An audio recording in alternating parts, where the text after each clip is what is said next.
Sir Philip Sidney, who is thought to be the ideal Renaissance man, had to write a defense of poetry in the year 1581.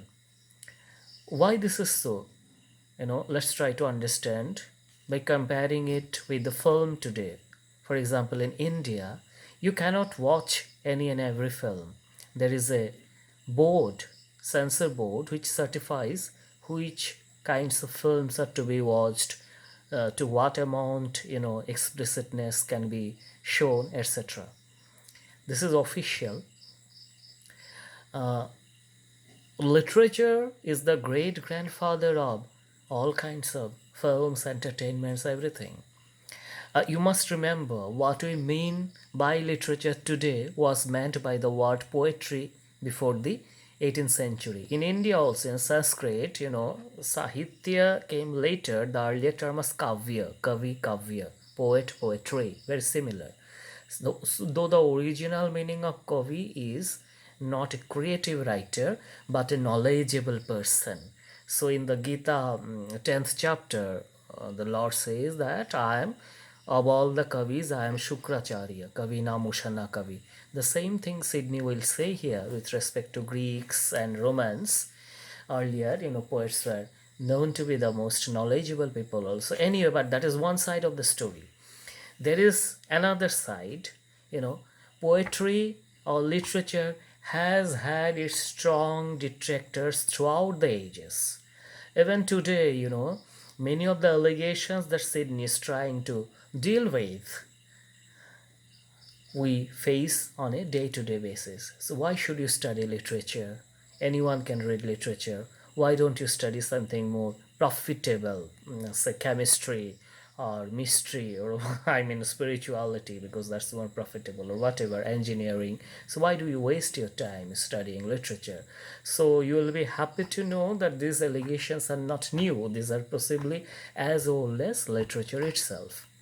Just as in the pre-Christian era, there was a strong condemnation of poetry or literature by Plato, who had banished poetry from his ideal state or commonwealth.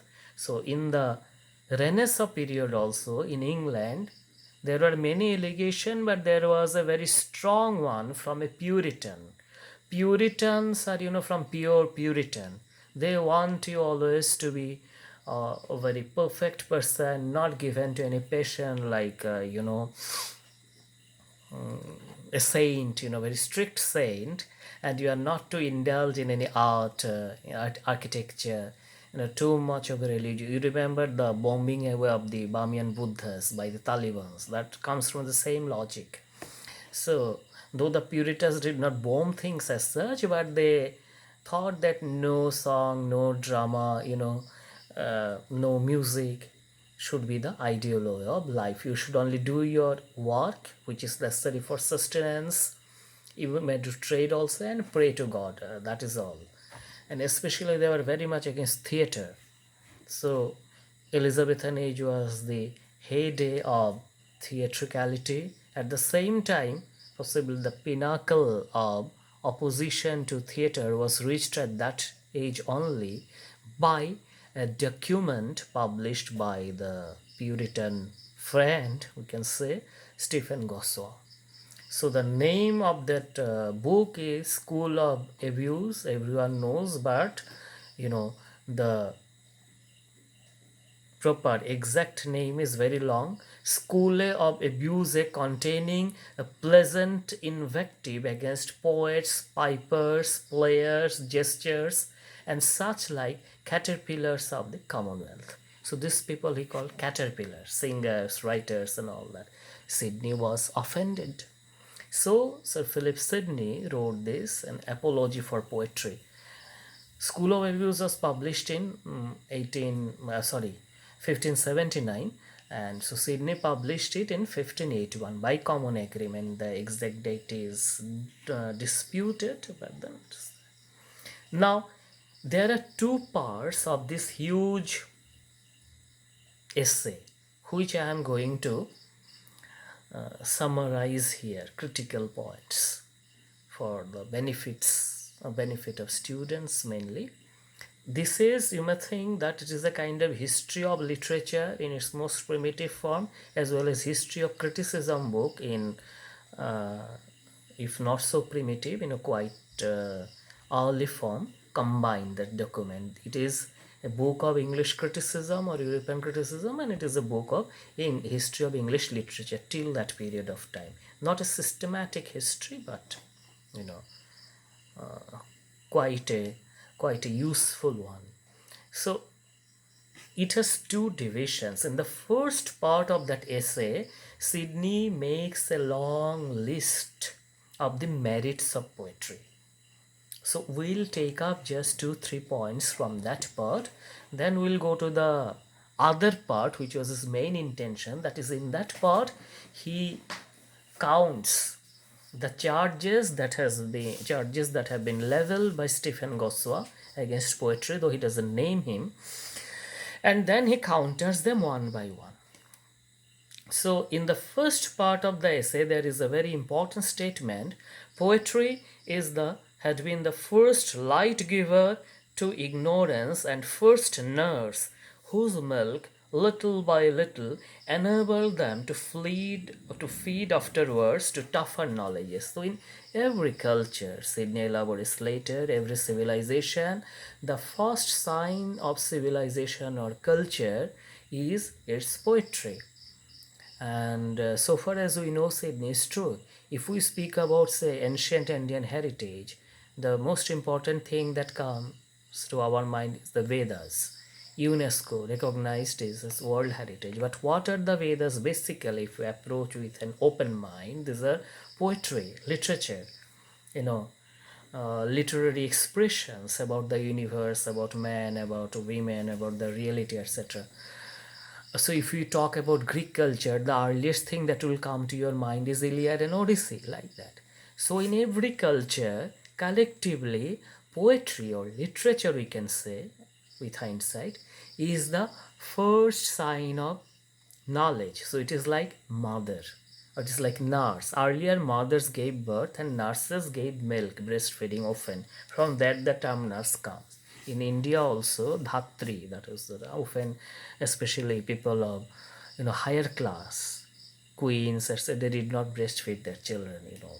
Dhatris were kept for several reasons. Anyway, so from that nurse comes nursing. So poetry, metaphorically then, is the mother and nurse of every civilizations collectively, but also individually. What do we learn first when we are young? Till date, whatever we have learned, mostly start with rhymes.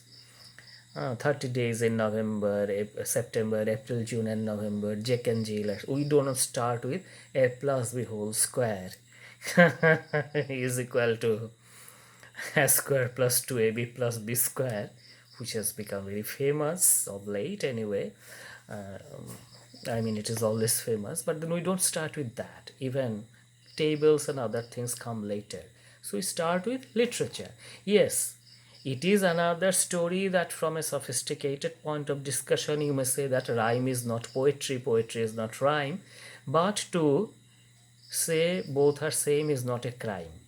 So the point is taken that individually as well as collectively, the first sign of learning, etc., are poetry or literature. So when people like Stephen Gossuah talk against poetry or literature, they are becoming ungrateful, like Gonril and Regal.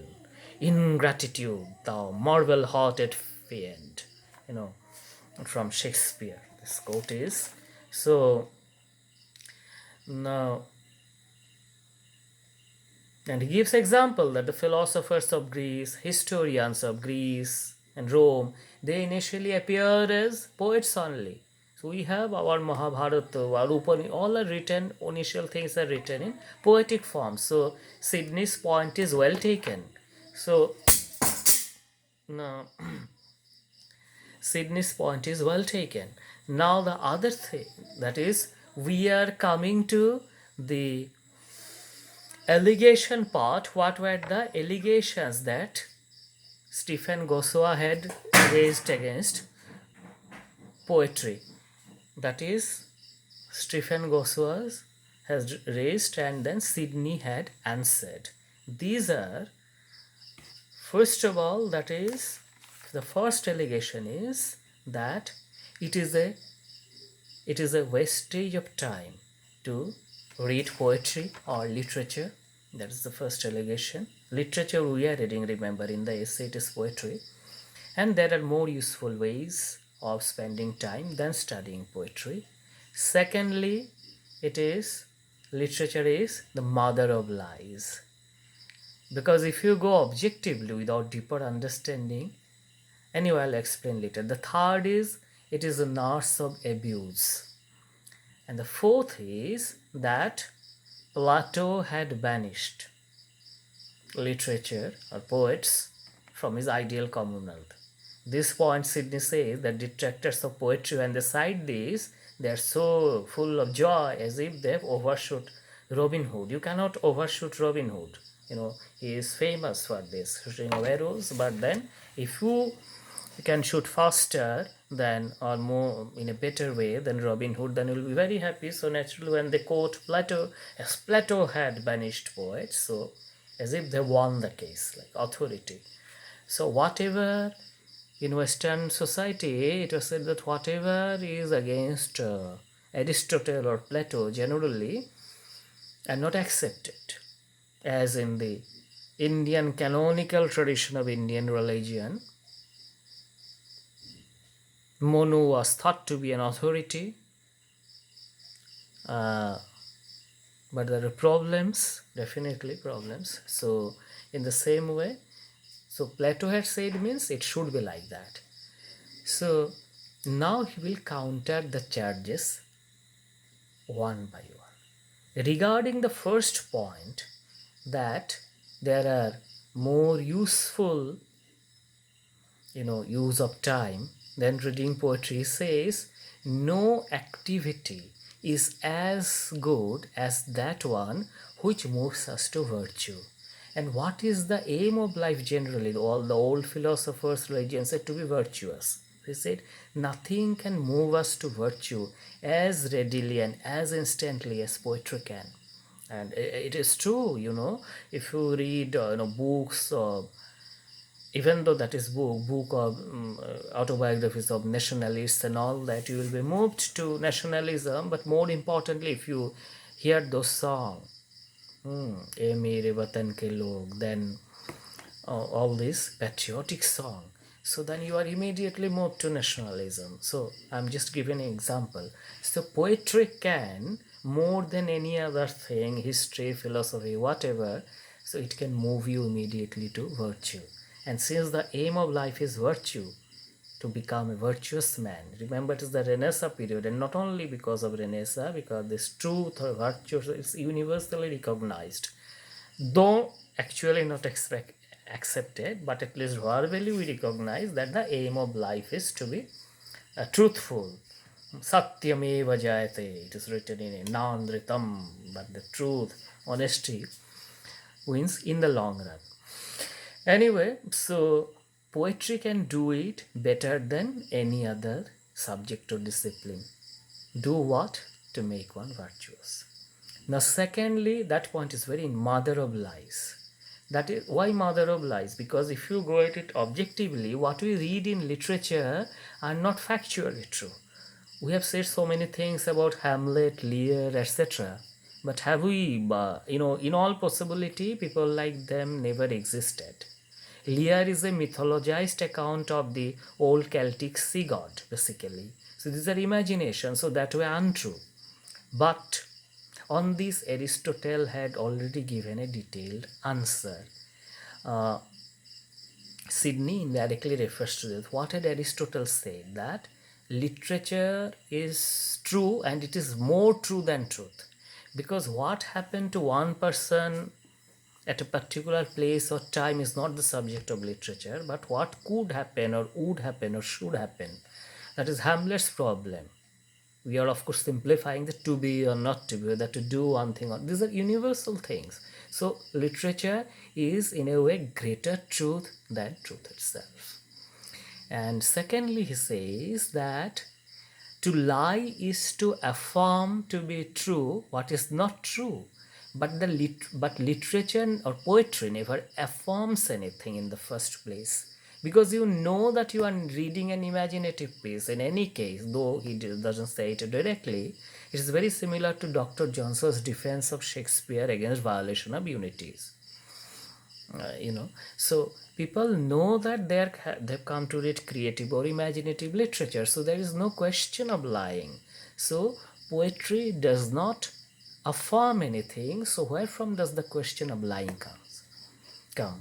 The third point is nurse of abuse. Just as in the beginning we said, according to Sidney, poetry is the nurse of knowledge and all that. According to Stephen Gossow, the Puritan grandfather, we can say that poetry teaches all kinds of bad things. He has in mind actually this lascivious, erotic or sexual literature, and definitely they are there. Of course, it is a great debate also, the difference between literature and pornography. There is a great debate. Can pornography be part of literature, or should literature enforce morality? So many things are there. But anyway, we assume for the time being that yes, Sydney says literature should enforce morality. And it shows most literature, literary authors show the victory of truth, restraint, etc. So, but then what about the bad things in literature, which our censor board censors cards? Many films could not be released in India, which have become famous abroad. If you Google, just will find. Anyway, so what about that kind? Sidney says here the problem is with the particular practitioners, not the subject as a whole. So if some doctors are bad, for that you cannot stop the medical profession. Very logical. Then all will die. Yes, there may be some bad doctors. There may be, there are black sheep in every company, every profession. But for that you cannot ban that profession. So that is the logical answer. That for that the problem is with those particular persons. And we should avoid them, and we should take appropriate measure against them, but the subject cannot be closed. And the fourth point, it's a bit related to the third. Plato banished poets from his common. Then Sidney says, yes, let us examine from what kind of commonwealth he banished them. Isn't it the commonwealth where, anyway, I'm not going to that. I'll come to the crux of the matter. He said that Plato, according to Sidney's reading, Plato's problem was similar to the third point raised. Plato was actually not objecting to poetry, but then those practitioners who have taught wrong things through their poems, and especially the wrong images of God, quote unquote wrong, because those pagan images of God, Leda and the Swan, God intervening, into the human world, having love affair with man and women, all this kind. If gods have that kind of thing, then what will human beings do after reading them? And here Sidney is quite right. Plato had that problem. That was one of his moral dilemma regarding acceptance of poetry, but that was not the only one. Anyway, so that part I have taken care of in my lecture on Plato separately. So he says that problem no longer exists because we are now in a Christian world. He has said, I am talking from his point of view. So in the Christian world, nobody believes in those gods and goddesses as such, so there is no question of being influenced by their stories. So Plato's problem itself is now invalid, and so therefore Plato's banishment of poets from the ideal state is also invalid. All right, so we have to keep in mind these 4 points and Sidney's refuting of these allegations in a very systematic manner, which forms part of the second part of the essay. But in first part there are a lot of more interesting things, about which I may talk on some other day. But I hope this was useful. Thank you.